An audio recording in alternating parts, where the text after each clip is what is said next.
네, 오늘은 빌레몬서입니다. 예, 빌레몬서가 딱 한 장밖에 안 되기 때문에 오늘도 그 6월 마지막 날이기도 하고 그래서 이 빌레몬서 전체를 한번 좀 보겠습니다.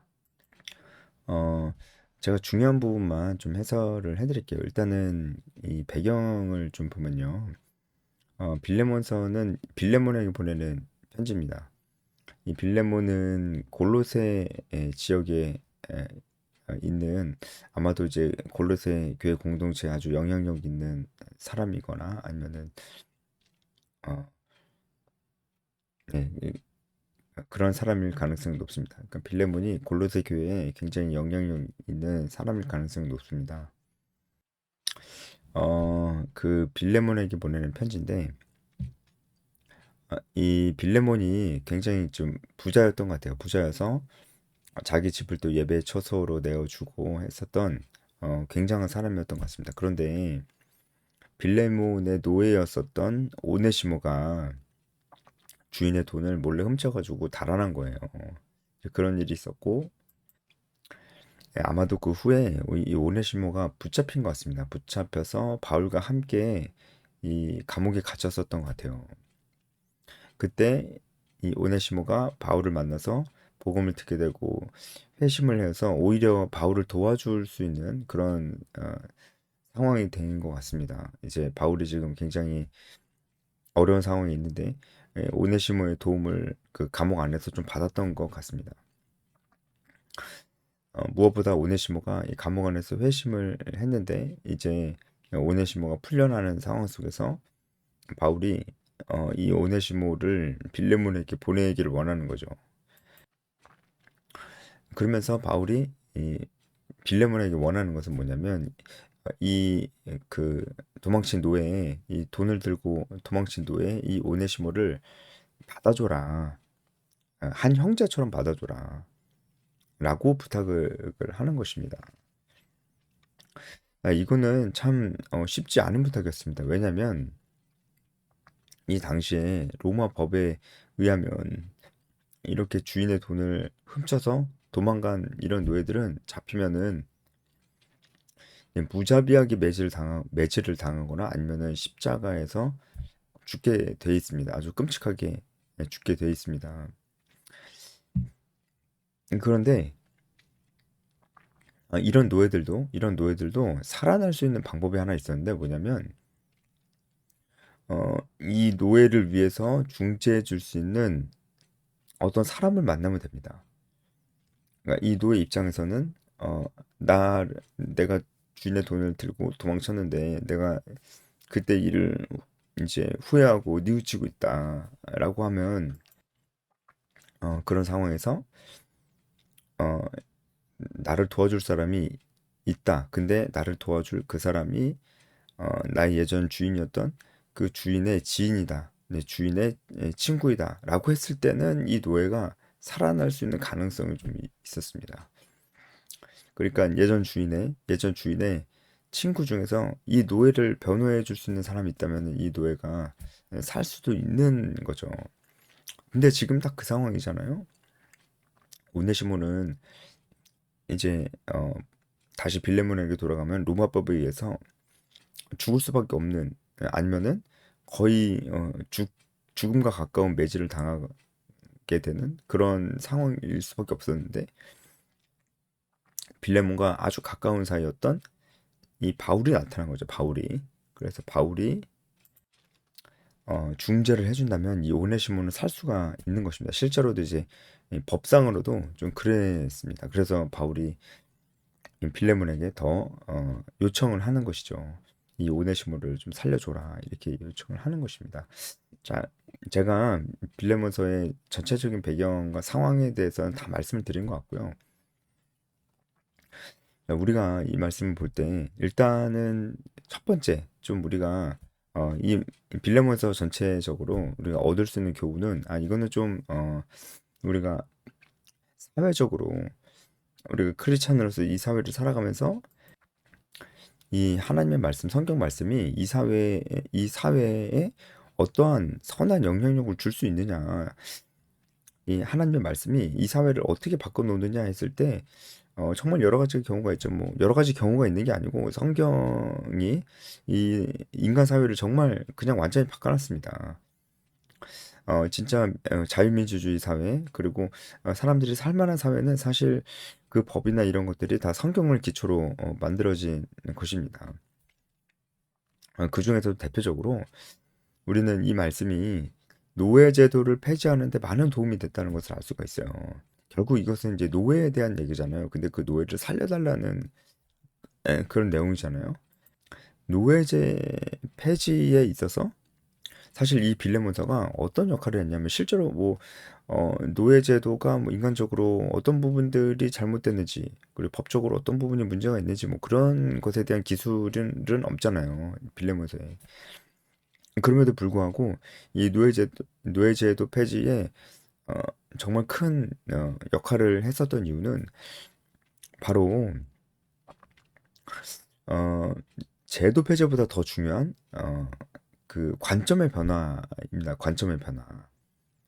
노예도 사람이고 그가 어, 그리스도를 믿고 회심하면 우리와 같은 형제가 될 수가 있다라는 것입니다. 노예도 그냥 노예도 아니고 이제 그 주인의 돈을 가지고 훔쳐갔기 때문에 죽어야 될 노예인데도 우리가 같은 형제가 될 수 있다라는 것을 얘기해주고 있잖아요. 이 빌레몬서가. 그러니까 보통의 노예들도 다 우리의 형제가 될 수 있고 사실 우리의 형제다. 라는 것을 이제 빌레몬서가 얘기해 줍니다. 그러니까 노예들도 우리가 같은 형제로 봐야 된다라는 관점을 우리에게 주는 거죠. 이게 아주 강력한 메시지라고요. 사실 여러분 노예 제도 폐지 같은 것은 이루어질 수 있습니다. 이런 법이 바뀌거나 이런 제도가 바뀌거나 하는 일들은 뭐 사실 손쉽게 이루어질 수 있어요. 그런데 가장 어려운 것은 사람들의 생각이 바뀌는 거죠. 이게 제일 어렵잖아요.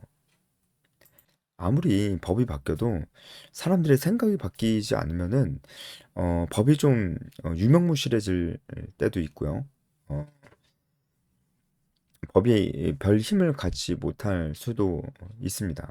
그러니까 뭐 예를 들어서 제도적으로 이 노예들이 자유인이 되었는데 문화적으로는 여전히 노예처럼 막 무시하고 막 그러는 거예요. 법적으로 자유인이 되었기 때문에 뭐 뭐 사람들이 이 사람을 무시한다고 해도 뭐 더 이상 어떻게 할 수 있는 방법은 없잖아요. 그렇죠? 예. 사람들이 관점의 전환이 이루어지지 않으면 이 노예제도라는 제도가 폐지되는 것만으로도 만으로 이 사회가 변할 수는 없다고요. 결국은 사람의 관점이 생각이 변해야 되는 것입니다.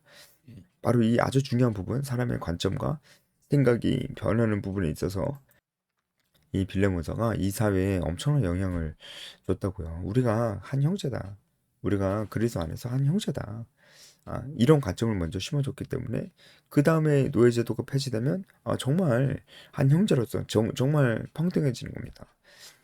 여러분 그렇죠. 여러분 그렇죠. 진짜 크리스찬이 이 세상을 바꿔나가는 방법은 이렇습니다. 결국은 한 사람 한 사람이 그 안에 하나님의 사랑이 심겨지고 성경적 가치관이 그 안에 심겨지고 그래서 관점의 전환이 생기고 이렇게 됐을 때 실제로 사회가 바뀌는 것이지 법과 제도를 바꾸는 것만으로 생기는 것은 아닙니다. 그렇다고 여러분 법과 제도가 중요하지 않다. 그건 아닙니다. 법과 제도가 정말 중요하죠. 그래서 우리 크리스찬들은 관심을 가져야 됩니다. 하지만 그거보다 더 중요한 것을 얘기하고 있어요. 그것은 결국 한 사람 한 사람 우리의 관점과 생각과 가치가 이것이 가장 중요한 것이다. 자, 그것보다 사실 이 빌레몬서가 우리에게 주는 영적인 교훈이 있어요. 사실 이게 제일 주제죠. 이게 제일 중요한 건데 뭐냐면 바로 이 오네시모가 우리라는 겁니다. 우리가 오네시모 같은 존재들이에요. 뭐냐면은 오네시모도 주인의 돈을 훔쳐서 달아나다 붙잡혔기 때문에 죽어야 되는 어, 죽어 마땅한 그리고 할 수 있는 것은 죽음을 기다리는 것밖에 없는 그런 존재였고 어, 이제 그런 상황이었습니다. 이게 딱 우리잖아요.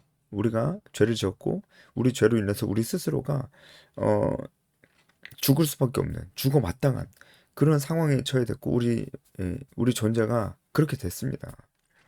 우리 힘으로 어떻게 이걸 해결할 수가 없는 상황이었어요. 그런데 딱 한 가지 방법이 있는 겁니다. 오네시모에게도 그 살아남을 수 있는 방법이 딱 하나 있었던 것처럼요. 오네시모가 살아날 수 있는 딱 한 가지 유일한 방법이 뭐였습니까? 중재자가 나타난 거예요. 중재자가 나타나서 도와주면은 오네시모는 법적으로도 살 수 있었습니다. 우리도 똑같아요. 우리 힘으로는 어떻게 할 수 없고요. 중재자가 나타난다면은 우리가 살 수 있는 길이 열리는 겁니다. 그런데 그 중재자가 나타났습니다. 누굽니까? 바로 예수 그리스도십니다. 예수 그리스도께서 나타나심으로 우리는 우리가 살 수 있는 길이 유일한 길이 열리게 된 것입니다. 바로 그래서 우리가 이 오네시모를 보면서 우리를 생각해야 되는 것이고 이 바울이 오네시모를 엄청 이제 변호하고 하잖아요. 그걸 보면서 예수께서 얼마나 우리에게 중보자 돼 주시고 죄는 우리가 지었는데 마치 예수님이 지으신 것처럼 그렇게 우리를 중보해 주시고 변호해 주시는구나. 우리를 정말 그렇게 사랑하시는구나. 라는 것들을 생각해 봐야 된다고요. 이게 가장 큰 메시지라고 여러분 볼 수가 있습니다. 그러니까 지금 딱 봐도 바울이 오네시모를 너무 사랑하고 이제 아끼잖아요. 근데 사실 오네시모는 이런 사랑을 받을 자격이 없는 것은 사실입니다. 왜냐면은 정말 나쁜 짓을 했잖아요. 노예가 돈을 훔치면 그거는 괜찮은 겁니까? 아니 그렇지 않죠. 아무리 노예여도 남의 돈 훔치는 것은 범죄한 겁니다. 범죄하고 그것은 자기가 그 죄의 대가를 치러야 되는 것이고 오네시모가 스스로 어떻게 할 수가 없는 부분이에요. 죄를 졌잖아요. 그럼에도 불구하고 바울이 이 오네시모를 이렇게 중보해주고 중재해주고 하는 이유가 이 오네시모의 믿음 때문입니다. 오네시모가 믿음이 생겼잖아요. 그것으로 인해서 오네시모를 변호해 주는 것입니다. 우리도 마찬가지예요. 우리도 그냥 죄인이고 죽을 수밖에 없는 건데 우리가 예수님을 믿는다는 그 믿음 하나만으로 예수께서 우리의 중보자가 되어 주셨습니다. 그래서 하나님과 우리 사이의 중재자가 되어 주셔서 우리가 예수님 때문에 살 수 있게 되었다는 이런 메시지가 이 전번에 있는 것입니다. 제가 중요한 거는 다 말씀드린 것 같아요. 이후 내용은 그냥 몇 가지만 좀 중요한 부분만 좀 설명이 필요한 부분만 제가 설명을 드리도록 하겠습니다. 2절을 보면 자매의 아비아와 병사된 아키뽀가 나옵니다. 아비아는 빌레몬의 아내고요. 아키뽀는 빌레몬의 아들입니다. 그러니까 빌레몬의 가족들을 바울이 언급하고 있는 것이죠. 특별히 병사된 아키뽀 이렇게 나오는데 이것은 빌레몬의 아들인 아키뽀도 이 골로새 교회에 굉장히 그 영향력 있는 역할을 맡고 있다라는 것을 알 수가 있어요. 어쨌든 바울이 이 빌레몬의 가족들에게도 안부를 전하는 것은 빌레몬의 마음이 좀 누그러졌으면 하는 그런 마음으로 이렇게 인사하는 것입니다. 7절에 형제와 성도들의 마음이 너로 말미암아 평안함을 얻었으니 이렇게 나와 있는데 그러니까 골로새 성도들의 마음이 빌레몬으로 인해서 평안함을 얻었다고 하는 건데요. 이것은 뭐 여러 가지로 생각해 볼 수 있는데 일단은 빌레몬이 예배 처소를 제공했기 때문에 그것으로 말미암아 골로새 성도들이 평안함을 얻었을 수 있습니다. 그렇죠. 그리고 많은 학자들이 이 부분을 이렇게 해석을 합니다. 이 빌레몬 당시에 이 일대에 엄청난 지진이 있었다고 합니다. 그런데 이 지진으로 많은 피해를 입은 그런 사람들을 빌레몬이 많이 도왔다고 합니다. 빌레몬이 부자니까 많이 돕고 그렇게 사랑을 베풀었다고 합니다.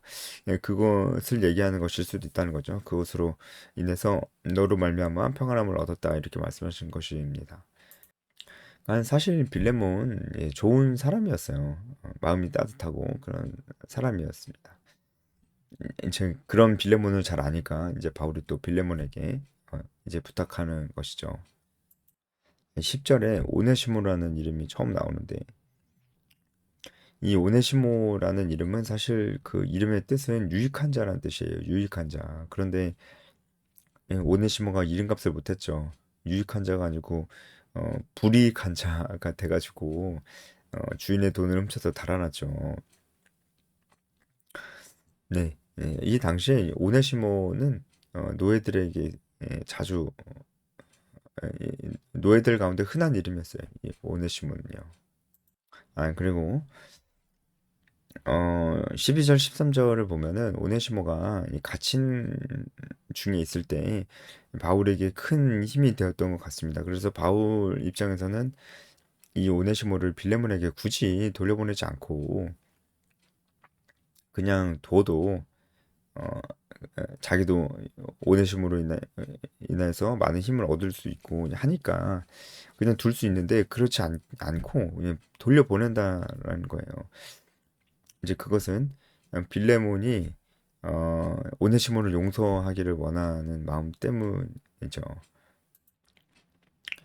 돌려보내야 이 빌레몬이 오네시모를 만나봐야 확실히 오네시모를 용서할 수가 있는 거잖아요. 그래서 돌려보내기로 한 것이죠. 그래서 바울은 빌레몬이 억지로가 아니고 자발적으로 이 오네시모를 용서하길 원하고 있습니다.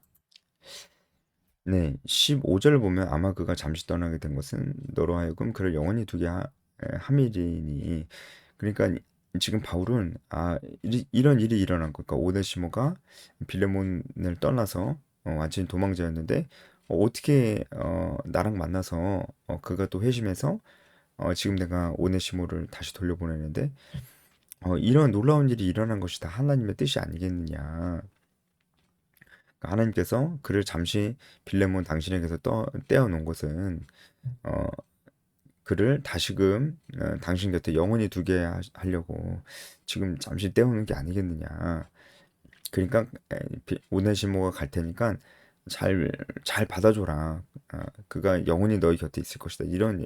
그리고 이 모든 것이 하나님의 섭리일지도 모른다. 이런 얘기를 하는 것이죠. 그리고 18절에 그가 만일 내게 불의를 하였거나 내게 빚진 것이 있으면 그것을 내 앞으로 계산하라. 그러니까 오네시모가 그 빌레몬의 돈을 훔쳐서 도주했잖아요. 그것을 바울이 직접 보상해 주겠다는 거예요. 그건 오네시모를 향한 바울의 사랑이 느껴지죠. 이게 바로 우리를 향한 예수님의 사랑입니다. 실제로 우리가 치러야 될 모든 그 대가를 예수님께서 다 치러 주셨잖아요. 예수님에 대해서 묵상할 수 있는 부분입니다. 네, 이 정도 하면 여러분 나머지는 여러분들이 묵상할 수 있을 것 같습니다. 네, 여기까지 하겠습니다.